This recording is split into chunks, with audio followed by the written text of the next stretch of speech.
Photo copy कराएंगे तो उनको पैसे देने हैं और देते देते फिर अगली डेट आ जाती है, फिर हमको वही घूम करके आना पड़ता है।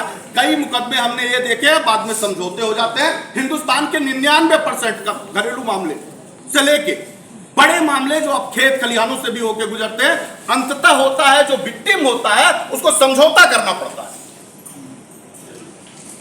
कि समझौता कर लो, पक्ष में उसके फैसला नहीं आता, रेयर केस में आता है।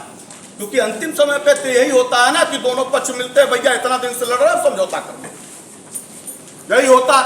क्योंकि वो भी थक चूर जाता है, हम भी थक के चूर हो जाते हैं। आधे बांट लो भाई, गया किसका नुकसान, किसका हुआ? जो विक्टिम लड़ने गया, पैसा भी गया, कई पुश्तें भी गई, हो सकता है 2-4 कत्ल भी हो गए हो, लेकिन अंततः क्या करता है, दोनों भाइयों के बीच, चाचा भतीजों के बीच समझौते हो जाते हैं। ये हालात हैं हमारे। गलती कोर्टों की नहीं है, गलती किसी प्रशासनिक अमलों की नहीं है या सरकारों की नहीं है, क्योंकि ये सब हमारे लिए बनी है। गलती हमारी ही है जिसको हम लोग नहीं ले पा रहे हैं, तब जाकर के अंतिम रास्ते हम तलाशते हुए सुप्रीम कोर्ट की तरफ जा रहे हैं। आज जब ये रास्ते बंद हो गए थे तो एक रास्ते की तलाश शुरू हुई। हमको मालूम था कि जब हम 1 फरवरी को यहाँ पे कार्यक्रम कर रहे थे दिल्ली में, तो 1 फरवरी के पहले 22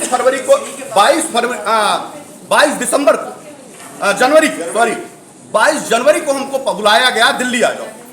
हम घर थे, कार्यक्रम हमारा 4 दिन के लिए गए थे, दिल्ली तुरंत आओ। बोले हुआ क्या? बोले सुब्रत राय के ओपी श्रीवास्तव और स्वप्ना राय जो है सुप्रीम कोर्ट, अरे 30 हजारी कोर्ट पे बेल लगाए, एप्लीकेशन अग्रिम बेल के लिए दिए हैं। वकील साहब अग्रिम बेल के लिए उन्होंने एप्लीकेशन दिया है। हमने कहा ठीक है, उनका तुरंत आ जाओ। हम लोग तुरंत आ गए। 1 तारीख को हमारी सड़क पे प्रदर्शन थे और 1 ही तारीख को उनको डेट थी। 1 रात पहले हम वकीलों की एक टीम के पास 30 हजारी, उसको 2-3 दिन तक उसमें उर्मिला गुप्ता भी, वकीलों का पैनल खोजा गया। खोजते खोजते किसी तरीके से मिले और मिलने के दौरान उन्होंने कहा कि 5,000 रुपए हमको दे दो, ठीक, 5,000 रुपए दे दीजिए, हम कल खड़े होंगे और बेल नहीं होने देंगे। क्योंकि हम तो विश्वास ही कर सकते हैं ना भाई, हम तो न्याय के टहनी पे बैठे वकील तो है नहीं कि हम जज के पास चले जाएंगे। उन्होंने अपने वकालतनामा पे दस्तखत कराया।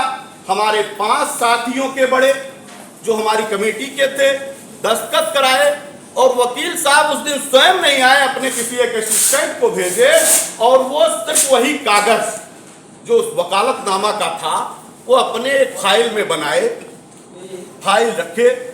उस जज के खन्ना कोई जो भी हो वहां जज थे उनके पास, लेकिन इस बात की हमको तस्दीक और जानकारी पहले से हो गई थी। हम लोग 250 से ज्यादा लोग कोर्ट में ही वही जाकर के खड़े हो गए। उसमें वो अंदर नहीं जाने दे रहे थे वकील साहबान, क्योंकि वो कुछ किए ही नहीं थे, कुछ किए ही नहीं थे। लेकिन हमने अपने 5 लोगों को उसमें जबरदस्ती उनके केबिन में भेज दिया, जिसमें उर्मिला भी शामिल, भेज दिया कि खड़े हो। और अंततः उनके लोग नहीं आए और डेट लेके भाग गए, भीड़ देख के डेट लेके भाग गए कि इन लोगों को जानकारी हो जाए। वहीं से पिक्चर शुरू हुई। पिक्चर की शुरुआत टंडन साहब अभी तक संभाले बैठे, बहुत अच्छे पोजीशन संभाले बैठे हैं, वहीं से शुरुआत हो गई। अचानक हम लोग कार्यक्रम कर रहे थे, ये दिखाई दिया कि टंडन साहब 30 हजारी कोर्ट में अपनी एक आमरण अनशन कर रहे हैं। चूंकि मेरा मकसद देश के निवेशकों का पैसा लाना, अगर कोई भी अच्छा काम करता हुआ दिखेगा और इनकी बेल खारिज होने के लिए कोई भी काम करेगा, उससे बेहतर मेरे लिए कोई नहीं।